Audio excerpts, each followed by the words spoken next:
I killed my mom in her sleep with a sledgehammer. Meet Zachary Davis, a 15-year-old who has been brought in for questioning after a fire erupted at his house. It looks kind of evil when you did that, I'm gonna have to say. I think you know you're doing it. Everyone might have sympathized with this poor boy whose house just burned down. This is the sheriff's office, and what we'd like to do is talk to you about there's always something happened at your house, and that's what we kind of want to talk to you about right now. But things are much darker than they appear on the surface. The dead body of Zachary's mother was found inside the house. I've seen some cop shows and stuff, right? You've seen police shows and things like that. You do have rights and stuff, and so before asking questions, you must understand your rights. What's even more shocking is that the fire didn't kill Zachary's mother. It was a sledgehammer, and she was killed before the fire even began. If you do, just Zach, what I want to do is make sure you understand that this is a waiver, right? Saying you're waiving your rights. What I'd like to do is make sure you can read and write. If you would, read that last paragraph out loud. If you're wondering how Zachary is feeling after his mother's death, take a look at him yourself. I've read this statement of my rights and understand all my rights. Were you expecting some tears from him? No, he was seen smiling during the interrogation, which gives an evil vibe to him. You've never been in any trouble, have you? No, sir. So, no trouble in school, nothing like that? No, sir. During the interrogation, Zachary openly talks about what he did and why. But investigators can't tell if his reason for doing such a heinous crime is a troubled mind or if he is just plain evil. I understand that your father had passed away. Yes, sir. How did he pass away? He died from Garrett's disease. Pretty rough on you, wasn't it? No, sir. It didn't bother you? No, sir. I was told that it bothered you. That you were upset about your dad. Is that not true? No, sir. So it is true? No, sir. Okay. It all started in the early hours of August 10th, 2012, when emergency services rushed to a house fire in Hendersonville, Tennessee. Have you ever had to see a doctor for anything as far as having problems with thinking about things or anything? I saw a therapist shortly after that was in very long direction of time. What was that about? Who wanted to see a therapist? My mother. She did. Okay, so there was just a couple times is all you saw. How long ago was that? Year that one goes. You remember what year that was? 2008, I think. What were the reasons that your mama wanted you to go to therapy? She never told me. Inside the burning home, firefighters found the body of Melanie Davis on her bed, covered in blood and horribly injured. It was clear that she did not die because of the fire. Something went on at your house today, and I'd just kind of like you to kind of tell us what happened. I killed my mom in her sleep with a sledgehammer. Is there a reason why you did that? Yes, sir. Well, can you tell me what? One of her sons, 17-year-old Joshua Davis, could do nothing but wait with the police outside the house. No, sir. You can't tell me why? No, sir. Is it a reason you don't know why you did it, or you just don't want to tell? I do know why I did it. She doesn't want to tell. Okay. You do know why you did it? Yes, sir. Okay. Did you set the house on fire too? I tried to. I don't know. Actually, got the whole house on fire now. Oh, really? Okay. Yeah, it did. I mean, a little bit, I think, but not bad or anything. Have you been having problems with your mom? No, sir. But his younger brother Zachary was nowhere to be found.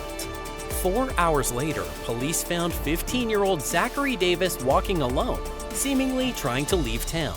We found a book on a notepad that was on you that said some things in there. Is that notepad yours that we found?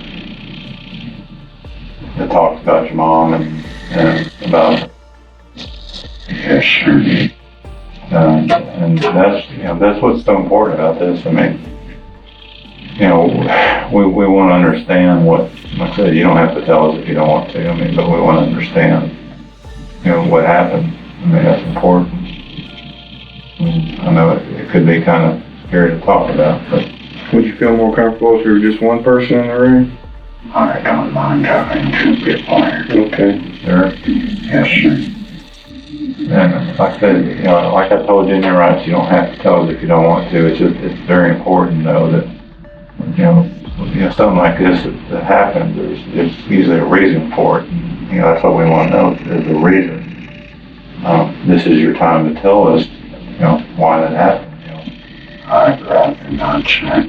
Okay. He was taken in for questioning, marking the start of a disturbing case with shocking accusations and unsettling lies. Unlike typical crimes where the criminals deny committing the crime, it's painfully evident that Zachary is the one responsible for the murder of his mother. What's Zach doing when you get home? I think she's playing Xbox. We kind of keep to ourselves, I guess. Okay, so you and Zach don't have a good relationship? Well, no, we do. It's just like I don't know. Like he just kind of, stays to himself. He's kind of a quiet person, I guess. Has he been having any problems? He's always been kind of like quiet. I guess odd. Although he openly admits to killing his mother, his story will change over time. Detectives can't figure out why Zachary did what he did because the text messages of conversations between Zachary and his mother indicate a seemingly ordinary and even affectionate relationship. In one message, Zachary says, "Sorry, I was asleep." Another message from Melanie to Zachary reads, "Love you. Tried to talk to you before we left, but your door was locked. Sad face." You get home and your mom goes to bed at 9. Where are you and what are you doing in the house? Are you in the house? I was in my room already planning everything. You were in your bedroom or in the room where the fire was started? The room where the fire was started. What do you call that room? What do you call it? Game room. Game room? So you're in the game room planning everything? Yes, sir. Alright. And how long does it take you to plan that? Probably a few minutes, but I waited for several hours to make sure everybody in the house was asleep. How did you make sure they were asleep? I just waited and then checked on them. Just checked on them, opened the door and looked at them? Yes, sir. I killed her at around 11 p.m., I think. And I think she went to sleep at around 9 o'clock. Okay. When you killed her, what about your brother lives there with you too, right? That's the only person who lives with you? Yes, sir. Did you do anything to him? No, sir. I was kind of expecting the fire to kill him. Oh, you were? Okay. These messages paint a picture of a seemingly normal family, but the reality is far more complex. And then I woke up around, I'm not sure what time the thing was going off. And, at first I didn't know what it was. I thought it was like a sound in my room. Then I figured out it was a fire alarm. I was running around and I was looking for my brother upstairs in his room. He wasn't in there and I saw the fire was started in there. So I ran down the stairs to get my mom and the door was locked. So I had to kick the door in to get in there. And then I was lowered on the bed. What did you do then? I just went outside the house and called 911 and went and got my neighbors and my child. The text messages exchanged the day prior to the tragic incident reveal their plans to watch a movie together. Where'd you get the sledgehammer at? My gosh. Okay, and what about, how did you try and set the fire? First I tried to drag a lawnmower upstairs and empty the fuel tank in the room, but I couldn't do that, so I just poured a bottle of whiskey on the floor and put it on fire. a bottle of whiskey? Yes, sir. Okay. And was that before or after you hit your mom? After. After, okay. How many times did you hit her with the sledgehammer? I don't know. I mean, any estimation? I'd say at least 12. 12 times then. Where did you hit her at on her body? Around the head area. Okay, was she sleeping at the time or? Yes, sir. Okay, did she wake up and say anything to you? No, sir. I put my fingers on her neck to try to pulse and make sure she's dead. Did you touch her anywhere else? No, sir. Have you thought about touching her anywhere else? No, sir. Melanie initiated the conversation by saying, "Hey, sweetie, I've taken Josh to the orthodontist." The bedroom. At any time did you touch your mom DA Sumner County. when you went in that room? No, I don't think so. Like, I kinda, no. He witnessed the altercation. Like, I ran in and because then I saw her. And like, freaked me out. We'll be back hopefully soon. Afterward, we can watch Born or Campaign. You mentioned a note that has been found. When did you have a chance to write that? While I was waiting and after I did it. So You did the whole note, that it was like two and a half pages, you did it all tonight? Yes, sir. Okay. So you did some before you killed your mother and some after? Yes, sir. When did you write the last part? About what time did you write the last part? I don't know, sometime around 2 a.m. or 3 a.m. I think. Okay, while you were out walking and stuff? Yes, sir. Was it before you bought the Pepsi at the Thorntons? Yes, sir. You had your phone with you for a while. Did you call anybody on your phone? No, sir. Okay, what'd you do with your phone?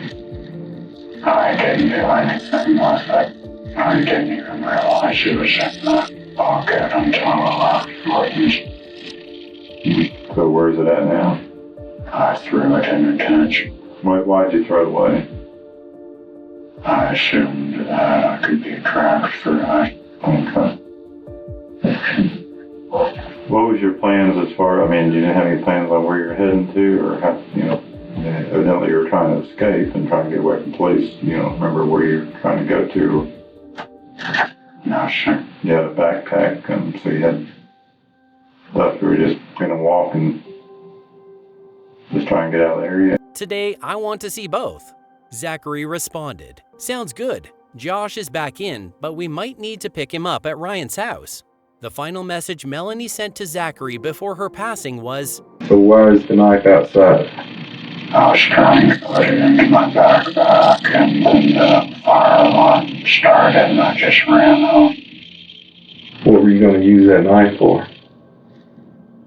Same thing I used the slasher in my phone. Who were you going to use the knife on? No specific person. Were you looking to kill someone else tonight? Only if they got in my way. What do you mean by that? If they tried to stop me from escaping. So the lady at Thornton's who sold you the Pepsi, she was never in any danger. No, sir. But the officer that arrested you could have potentially been in danger if you were of the mind. I guess, but it would be kind of much considering he had a gun and I just had a knife and a hammer. What if he didn't have a gun and he tried to stop you? I wouldn't attack him unless I was provoked by him. Were you provoked by your brother? No, sir. Were you provoked by your mother? No, sir. "Okay," accompanied by a heart emoji. It's hauntingly evident that Melanie had no inkling about Zachary's sinister intentions, nor could she have foreseen the horrifying fate awaiting her shortly after enjoying a movie outing with her 2 sons. Did y'all have any, I mean, was there any problems between you and him, or him and your mom, or Not that I know of. did they have any Or the painting. disagreements, or, I mean, was there anything Like, I think they would argue. other than normal, Yeah. normal parents? Not that I know of. First off, Josh appears reluctant to discuss his brother, and he shares only a few details about his brother. Are you sure you didn't get any of your thought process from one of those, from that book? Yeah, sure. So,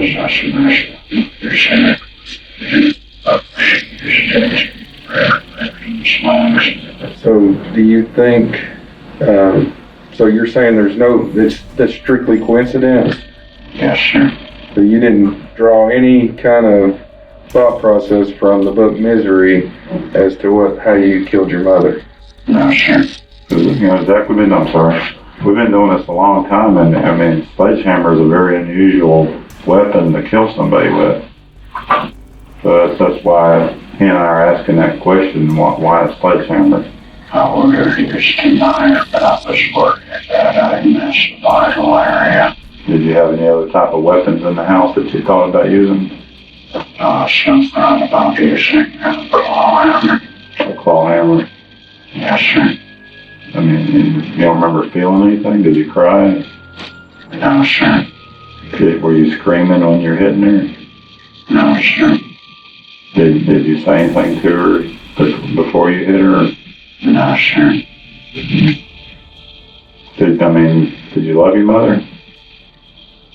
Somewhat. You say somewhat, I mean, you know, is there anything she's ever did to you that you hate her for? No, sir. His choice of words like quiet and odd might suggest that Zachary was displaying signs of struggling with his mental well-being. What's even more puzzling is Josh seems pretty calm considering the recent tragedy involving his mother. Typically, most sons or family members would be emotional and shocked, trying to make sense of what led Zachary to commit such a dreadful deed. But there is also a possibility that Josh is still in shock and can't really make sense of what has happened clearly. Yes, Zachary's purpose to start the fire was not just to eliminate any proof of him murdering his mother. His intention also included the sinister hope that his brother would fall victim to the flames. After the haunting act of taking his mother's life and escaping the house, Zachary's next move was completely unpredictable. Refreshed and then started walking, aiming to evade the police. Even though he had crafted a detailed plan, it seems he hadn't thought out everything, and he did not consider what he would do after committing the crime. The detectives also found an abandoned knife at the scene. Zachary stated that he was ready to kill anyone who got in his way. Once again, the detective tried to figure out what provoked Zachary to kill his mother heartlessly. There's always a reason. There's always a story. And just because it's your story and we're sitting here today doesn't make it any less important to us. It's important to us to find out what the truth is. We would like to deal with that, but we want to hear your side of it. We want to know what happened. Why did, that obviously upset you. But your mom didn't do anything. You know why it took this long for you to act out? No, sir. They just boiled and boiled and boiled? Is that what you're saying? Yes, sir. Would there have been any certain thing tonight that would have set that off? I mean, made you think about doing this? I mean, anything particular that happened? Of all nights, since 2008, it's 2012 now. Of all nights since then, you would have did this. No, sir. As the interview begins to draw to a close, the detectives asked Zachary a few last questions. What do you think what should happen if somebody did what you did? I don't know. I mean, I guess whatever's necessary. whatever's necessary, but I mean, what do you feel? I mean, what do you feel? I mean, if somebody was to do this to you, what should happen to them? I don't think it would really matter. Because if you give them the death sentence, they'll die, and if you give them a life sentence, they'll die in prison anyway. So in the end, it doesn't really matter. So, did you think that, about the consequences when you did this? What could happen to you? Yes, sir. Can you tell me about that? No, sir. Well, I'd rather not, sir. I mean, I'm talking about, do you think you could get caught by the police, and do you think that was a possibility? Yes, sir. And if you got caught by the police, what do you think would happen to you? Well, since I only killed one person, I shouldn't get the life sentence. But I don't know how it works here. And yet again, no answer was found. But what Zachary said next made it clear to the detective that he didn't need the motive to kill his own mother. And when you swung that hammer the first time, did you swing it hard? There's a curious angle to Zachary's words. It's like he's adopting the persona of a serial killer, almost playing a role. It's not a surety, but a possibility that he's mimicking what he thinks a killer would say. Interestingly, he had a similar reaction when his father passed away. He said he didn't feel anything. This might suggest that for Zachary, shutting off emotions could be a way to shield himself from the anguish of grief. On the flip side, his complete emotional disconnect from his mother could hint at a personality disorder like schizoid personality disorder. People with this condition avoid close relationships, even with family members. This disorder makes people prefer being alone and seem cold and emotionless, similar to how Zachary behaves. And his words also continue to change with time. Zachary did not hesitate even for a second when the officer asked him to demonstrate how he killed his mother with the sledgehammer. The detectives continue to figure out why Zachary committed such a heinous act against his mother. The officer prompts him to recollect his activities leading up to the incident. During this conversation, the detectives caught on to something intriguing. Zachary shared that his day began with reading a book named Misery by Stephen King. The detective asked if he was inspired by the characters in the movie to murder his mother, but Zachary denies it. Despite getting several terrifying answers from Zachary, the next one shook the detectives to the very core. The killer has no remorse whatsoever. Zachary's monotonous tone is unnerving the detective, so he confirmed with Josh if he always speaks like this, and Josh said yes. Something noteworthy here is that schizophrenic patients often speak in a monotonous tone because their emotional responses are different from those of most people. They might not feel emotions in the same way or to the same degree, which can lead to a lack of natural fluctuations in their voice. This is exactly what can be depicted in Zachary's behavior. However, we cannot be sure if he is really schizophrenic or if it's just an act, which is very unlikely, considering there has been no change in his behavior throughout the interrogation. People with schizophrenia sometimes experience paradoxical laughter, laughing at unusual times, or in response to hallucinations.